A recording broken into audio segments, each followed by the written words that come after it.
Thanks for tuning into No Wine in No Time. I'm your host Dave, and today we're talking about a special classification of red wines from Italy called Super Tuscans.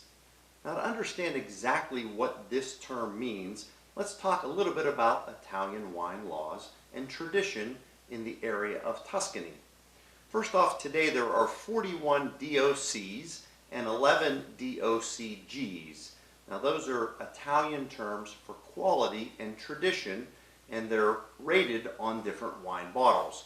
So DOC is Denominazione di Origine Controllata, and the G adds Garantita.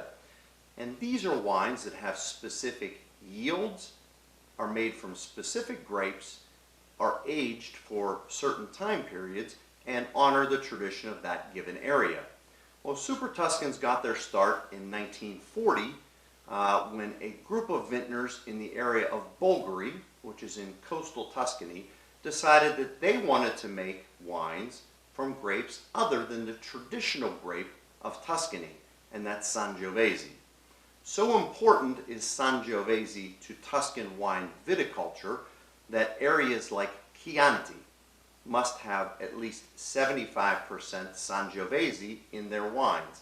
Chianti Classico, that jumps to 80% Sangiovese, and we think of some of the really excellent wines of Tuscany, things like Brunello di Montalcino or Vino Nobile di Montepulciano. Those wines have to be 100% Sangiovese. So honoring that tradition in Tuscany is vitally important to Italian viticulture.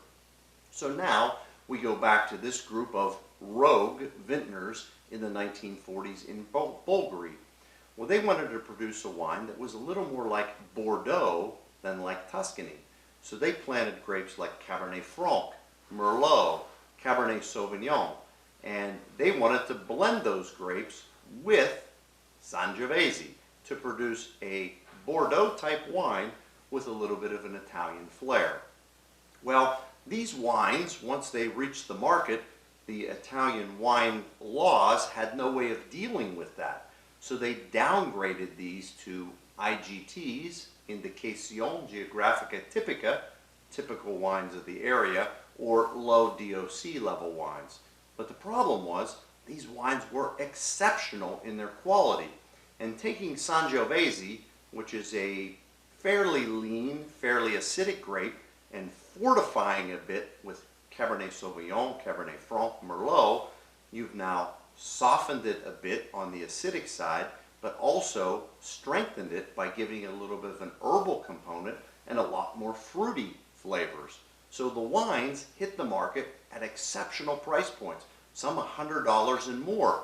So it wasn't until the 1970s that the term Super Tuscan was coined to try to deal with these wines that were exceptional quality and high price, but broke all the Italian wine laws. And today, when people seek out Super Tuscans, they do that because they love either Bordeaux-esque type wines or wines that maybe have just a little bit of a California type of flair to them. So today, if we're looking for a Super Tuscan and we go into our wine store, we want to look for the words EIGT, Indicazione, Geografica Tipica, Toscana, EIGT Toscana, or DOC Bolgheri. Those really tell us that these are Super Tuscan type wines. Now, the blend can differ quite a bit. There's some that are close to 100% Cabernet Sauvignon, a high percentage of Cabernet Franc. One of the most classic type of Super Tuscans are ones that are a third, and a third. In other words, Cabernet Franc, Cabernet Sauvignon, and Sangiovese, or Cabernet Sauvignon, Merlot, Sangiovese, or fit any of those in that you wish. So some of the most famous Super Tuscans of all times are ones like Tianello. Tianello was the originator from Bolgheri. And more recently, in more central Tuscany, things like Sassicaia. So Sassicaia was a wine that was given the #1 wine in the world just last year by Wine Spectator. So these are exceptional wines, and certainly no reflection on their quality by not having the DOC or the DOCG type of label.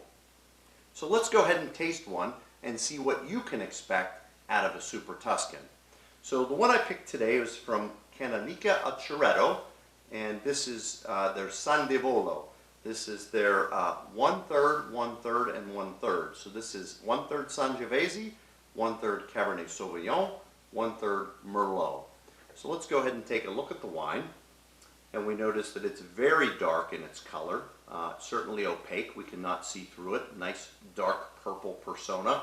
If we swirl it and liberate some of the aromas, we notice that we're getting things out of the glass anywhere from plum to cassis to a little bit of black cherry and a slight oaky overtone coming across as well, kind of a toasty type of aroma. Now this particular bottle is a 2010 vintage, so it now has a little over 9 years age on it, so it really is mature and singing quite beautiful now. Let's go ahead and take a taste.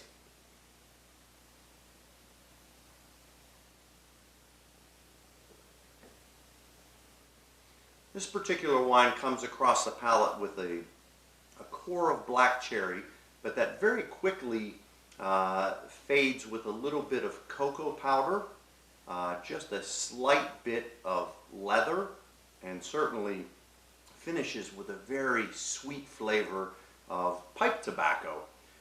Really nice. It gets some herbalness from the Cabernet Sauvignon, some fruitiness from the Merlot, and certainly acidity from the Sangiovese. So there's a good reason why we do these type of blends in Tuscany. Exceptional grapes, exceptional viticulture, and a way of just kind of stretching out just a little bit of those wine laws. So if you do love Bordeaux wines, or if you like things a bit more on the domestic side and you like, say, California Cabernet Sauvignons, I would certainly suggest going into your wine store and trying a Super Tuscan. I think you'll find the quality to be quite exceptional. So that's all the time we have for today. Please tune in next time, and soon you'll know wine in no time.